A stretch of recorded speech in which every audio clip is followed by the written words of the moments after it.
So I made a video about the Hawaiian sovereignty movement when I didn't know a lot about it, long before the Jennifer Ruggles, episode and all of the protest up at Mauna Kea, long before I was personally aware of a lot of this. And so I asked a lot of questions. I had a fella, I believe his name is Gene, goes by the moniker the Aloha School of Mu, which is interesting because the Kanaka actually stole Hawaii from the Mu people. So the Kanaka from Tahiti, when they came here 900 years ago, came upon a people that was already here called the Mu, and they took this land from them and made the, as I believe it's pronounced, it depends on who you speak to, but it's spelled Kauwa. Some people would say it's pronounced Kuva, or they made them slaves. And if we want to speak in English, let's just speak in English. So they made the Mu people slaves, and for 900 years there was a caste system where the Mu people were at the bottom. So, or the Kuva, Kava, however you want to, Kaiva, I don't know. Some people will pronounce it in different ways, and everybody says they're right in how they pronounce it. Either way, they were slaves. So I learned a lot, and I did a lot of studying. This video was made 2 years ago, September 3rd, 2018, so almost 2 years ago. And it's the story of Hawaiian sovereignty from a Haole's perspective who lives in Hawaii. That would be me. And we've had a lot of interaction here. We've had probably like 400 comments on this over the years. But one that came today, I just wanted to address this. Someone asked, a long time ago, so if the USA abandons Hawaii, who then will take over Hawaii when the military presence is gone? Dilo, like many of these sovereignty activists, have no tact. It's just like a bull in a china cabinet. So I will address this. He posted this 6 minutes ago. He says, who will take over? Come on, wake up and pay attention. People, fuck, if you guys backing Ryan, then you guys all idiots just like him. I think he's speaking in pidgin as he types, so it's a little hard to understand. Everything you see here today, the government structure, legislative, judicial, HPD, HFD, DOE, was developed and operated by the kingdom with no U.S. influence. Hawaiians made their own. So that's important that he's saying with no U.S. influence, Hawaiians made their own. This is important in my reply to him. Fake state of Hawaii is running the government and has done a terrible job for the past 100 years, illegally, mind you. All the U.S. did was change the name from Committee of Safety Insurgents to the Territory of Hawaii to the Republic of Hawaii. He's getting this history backwards here. So, then to the state of Hawaii, and the state of Hawaii is the Committee of Safety 130 years later, treasonous insurgents. Truth is power and shall truth is power and shall set us free. Even the Hawaiian flag belongs to the Hawaiian Kingdom, not the fake state. They stole that too. So people, everything you see here is from Kingdom era. When the crash of the empire happens, America is gone in the blink of an eye one day. One day here, the next gone, poof, be gone. It's highly anticipated, and it won't be such a big deal. We have a council of regency with the acting king, and we are fully capable, 100% ready, when the illegal occupation ends. We will update the laws of the 1864 Constitution and get it current. That's the hard part. Economy will boom once we have control of our ports, where Hawaiians can truly say, made in Hawaii by Hawaiians. So we take care of our own, no worry. Just be gone so that we can represent with honor and honor, truth, dignity, and pride. We were never American, just brainwashed into believing that that's what the American way. As for the military and its 118 so bases on Oahu alone, the biggest military outpost in the U.S., negotiations to stay operable in the islands might keep the military here, who knows, but the commander of the Pacific Fleet is aware and knowledgeable of all the wrongs the U.S. has done and is still doing. He would support the Hawaiian Kingdom, I feel. That is the answer to your question. Pui pau already. And so I just wanted to clear this up. This is kind of the outlandish fictional romantic claims that they often make. So let's get into a reply to him. So when he says, who will take over? Come on, wake up, pay attention. Fuck, if you guys backing Ryan, then you guys all idiots just like him. So my reply is this. I'll guarantee this is why your organization is full of ragtag felons like David Sai and not reputable representatives. Your tactics are in name-calling, inflammatory insults, wild claims about strong economy, etc. You all seem eccentric and off the hinges. So I will give you a little more insight. When the kingdom started to fall, it's because the kingdom of Hawaii got ultra greedy. For example, the debt ratio per citizen in Hawaii, in the Hawaiian Kingdom in 1880 was 5 times higher than the debt ratio of the USA per citizen. The aristocracy of the Hawaiian Kingdom was building lavish palaces, going on international world journeys, and spending money on lavish luxuries that not even the White House in the USA was lavishing in, such as electricity. The sovereignty movement proponents often brag about how Iolani Palace had electricity before the White House did. It is true. And it's not because the White House didn't have access, and it's not because the White House couldn't afford it. It was because the White House was living within their means and the Hawaiian Kingdom was not. The Hawaiian Kingdom got so greedy and power hungry that their sandalwood industry decimated the existing of sandalwood population on the island.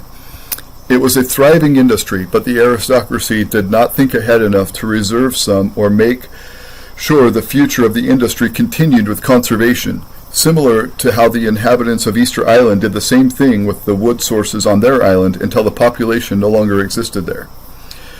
No, the Hawaiian Kingdom, nor Easter Island can blame Europeans for their mistakes in industry and commerce. That was 100% their fault, and in both cases they were 100% in control.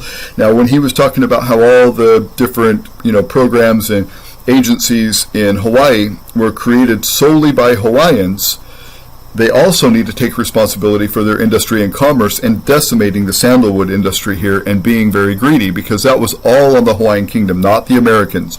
He made that very clear earlier.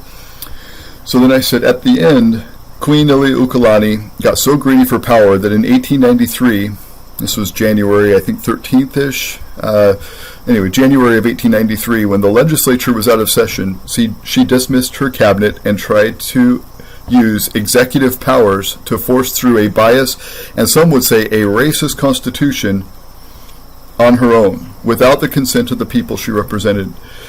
In turn, she was impeached via overthrow, and all of the Hawaiian Kingdom's allies and treaty partners agreed with the overthrow by sending letters of recognition to the Republic of Hawaii, recognizing it as a true successor and authority of the islands. True story, not romantic fiction like Dilo is presenting. So I'll just go back to what he said about the agencies, where he says, everything you see here today, the government structure, legislative, judicial, HPD, HFD, DOE, was developed and operated by the kingdom with no U.S. influence. Hawaiians made their own. That's not just true about the infrastructure in other areas. That's also true about trade and commerce. They were 100% in control, and they were the ones that decimated their island. Another comment here, if I can find it, I don't know, that sometimes they will make a comment and then delete it. So I'm not sure if this one's still here. This one was very interesting. Oh yeah, it's this one here. This guy, the Aloha School of Mu. I believe this is Gene. He's a pretty well-known local activist here. I could be wrong, but I'm pretty sure this is Gene. This person won't fess up. They've summoned me to some ragtag kangaroo court and all kinds of things. They've never actually given me any summons, but he's told me here that I'm going to be called into court. So I gave him my address, and I've been waiting for that, but I have not seen any summons to any kangaroo court that they've set up. Where was it here? I just responded to this because somebody had came like yesterday. Somebody else came yesterday. Oh no, I guess it was Dilo. Okay. So D-Lo here says, "Brah, you just got schooled, except that you are dumb and dumber put together. Do you know what a wood and stone culture can provide? The connection and love for pohaku, stone, is unimaginable through your lens. You mistake Stone Age and Hawaiian culture with no written Ryan language. Our history can be traced back thousands of years with a written language, or without a written language. Petroglyphs, chants, and evidence of our documented history leads us to the Kumalipo. The truth about all this nonsense you talk about here, we adapt to what is given us, just like the written language we adapted to that was given to us when we became better at reading and writing than the people that introduced it to us. 97% literacy rate, 70% to 70%, no use written language against us. We would have figured it out eventually without technology. We a humble people." Really? No make us out to be anything but. So for you to learn and practice kapu aloha and read the Kumo Lipo, or better, you listen to what is meant to be, so you can feel it as you hear it. If you just read it as written, document, you won't experience the mana of it. See, this half pigeon, half I don't know what he's speaking, and whatever English he's got is very hard to interpret. So I wish they would just make a video, because it would make it easier to respond to and understand. Like if they want to speak in multiple dialects of what's almost Creole, it's really hard to understand. So I'm trying my best here. He said that's what oral and verbal culture do. Wood and stone culture people is not stop age caveman. We're kaka-doo-doo shit people. See, I don't know where he's going. This is really hard to read. Not Hawaiians. We put here on earth to show the rest of the world how life should be lived every way. But fortunately, America the ugly has halted God's plan for over 130 years. And just imagine, fuck, that pisses me off. The whole world suffers because you greedy racist bastards of people. So, I mean, if they want to get back into, conquest and conquering, again, the Tahitians, the Kanaka Maoli came from, the other areas of Polynesia to Hawaii, and there was already a people here, the Mu people. And they made the Mu people slaves, took their land, and created a caste system where the Mu people were at the bottom of it, and they used them for human sacrifice for 900 years. They want to talk about greedy and cruel and this and that. They need to look at their own history. So, here's what I said. I said, first, schooled is funny, as if though that is a bad thing. I know some people look at education as quote-unquote negative, but I look at information and education as a positive thing. I would like to learn things that I don't know about. And in some ways, yes, the Aloha School of Mu brought up several points that I did not fully understand, and over the last few years since I made this video, I have learned more about it. As for, quote, do you know what wood and stone culture can provide? Unquote. I suppose that, and this is my response, I suppose that I have not truly lived that life, so I do not fully know. Do you? Have you lived in a Stone Age culture without modern technology or a written language? I think it would be a great educational experience, but it is not one that I have ever had. I know that King Kamehameha was so enamored with Western culture, he brought in 2 Englishmen and made them chiefs, Ali'i. Look up John Young and Isaac Davis. I spelled Davis wrong. I said Isaac David. From before 1800. They were great chiefs here. They offered the islands many things that they desired, mostly related to technology. So I quoted him, quote, you mistake Stone Age and Hawaiian culture with no written Ryan language. So I said, so you had said earlier in a comment that you have appeared to delete that, quote, Hawaiian had 96% literacy rate, which you seem very proud of. But in your last comment, you made no mention of that. He actually fudged the numbers. Now he's saying that it's 97%. Anyway, I said, I can tell you that the missionaries were greatly responsible for that, and indeed something to be proud of.